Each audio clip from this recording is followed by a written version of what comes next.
So a little birdie, or a little doggy, told me that summer is right around the corner. And you know what summer means? It means delts, it means chest, and it means triceps. And that's what this workout is. This workout is gonna be focused on getting you some big old delts, some big old chest, and some big triceps. So we're gonna jump right into the workout. So we started today with some heavy triples on overhead press. And what I like to do here is I like to start at a weight that's, pretty challenging for 3, and then I like to gradually move up into something that is really challenging.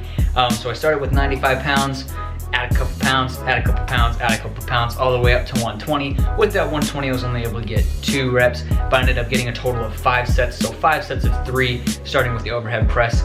This is really awesome because it hits every single head of your shoulder. If you didn't know, your shoulder has 3 heads. You have the anterior, the medial, and the posterior, and this hits all of those heads. So it's just a really great movement to open up with on your shoulders. After the overhead press, we moved straight right on into the incline dumbbell press. The reason I prefer the incline dumbbell press over the flat dumbbell press is the incline dumbbell is gonna focus on that clavicular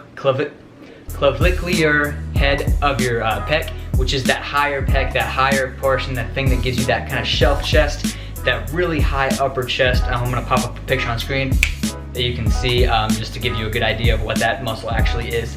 And that's typically a muscle that's really underdeveloped on most people. So that's what I really like to start with. I really want to build that up to get entire development of the chest and not just get, massive pec majors and overlift the pec minor. After that, we went right back onto focusing on delts, and we did some dumbbell lateral raises. If you ask me, this is the most important exercise for your shoulder. That's what's really going to help you get that width on your shoulders, that bowling ball, curvature effect, is by training the hell out of that medial deltoid.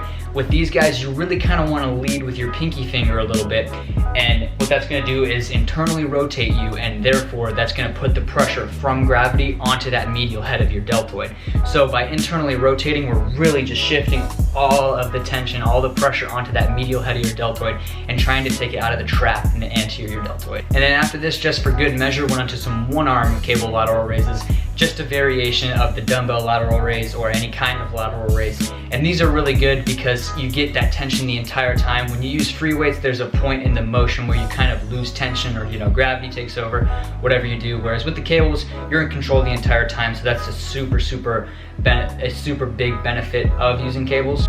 And with these guys, I like to go with a little bit more of a pump. So I went with 3 sets of 12 here rather than the 3 sets of 10 I did for the previous dumbbell lateral raise.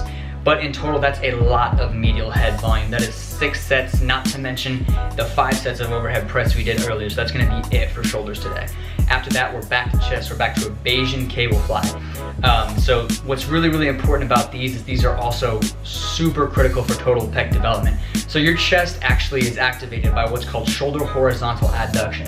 And I'm gonna show you from the side here. If I hold my arms out to the side, this motion right here, the actual inward motion, so from outwards to inwards, is how your chest is activated. You can even do that yourself. If you just literally hold your arms out to your side right now, bring them in together, you'll feel your chest contract. When you're, that's why after a heavy chest day, driving home, driving the next day, you turn your wheel, ooh, wow, that's my chest right there. That hurts because you're crossing when you turn the wheel. So to me, a fly variation is always pretty important when trying to focus on total chest development. And the reason I prefer the Bayesian is because you're grabbing the cables, you're pronated the whole time. Naturally, it's gonna bring you a little bit higher. And again, focus on that clavicular head a little bit more. So that totals to 4 sets of incline press and 3 sets of flies. So we're done with chest. That's it for chest. Chest is gassed. Right after that, decided we'd hit some triceps. And with the triceps, did the VBar press down here. Theory being, with the VBar, because you can't finish with that final extension, you can go a little bit heavier. So this is what I consider my heavy movement for triceps today. Did 3 sets of 12 here with just 100 pounds, really just trying to keep my form tight, elbows picked at your side. You want to squeeze your glutes and keep your shoulder blades pulled back. When you follow those instructions, it keeps you stuck in that plane of motion. Your elbows are stuck at your side, and there's nothing that can do work except your triceps. And then finished off the triceps with 2 sets of 12 on the one-arm cable rope push down. So same thing here. Shoulder blades back, glutes squeezed, everything nice and tight, so your triceps are the only thing that can be moving here. And then you're gonna get a whole lot of elbow extension, and you can even get a little bit of shoulder extension to really finish those triceps off, because we do know that they are also activated that way. And that's gonna be it for the workout, guys. Good luck getting ready for the beach. I hope that this one helps you out. Build some deltoids, some triceps. Hopefully this lighting doesn't make me look too small. And some freaking, I'm Alex Chris Martin. I'm gonna see you in the gym. Check out all the social media below, or a couple links to the videos after the little outro here. I'll see you in the gym.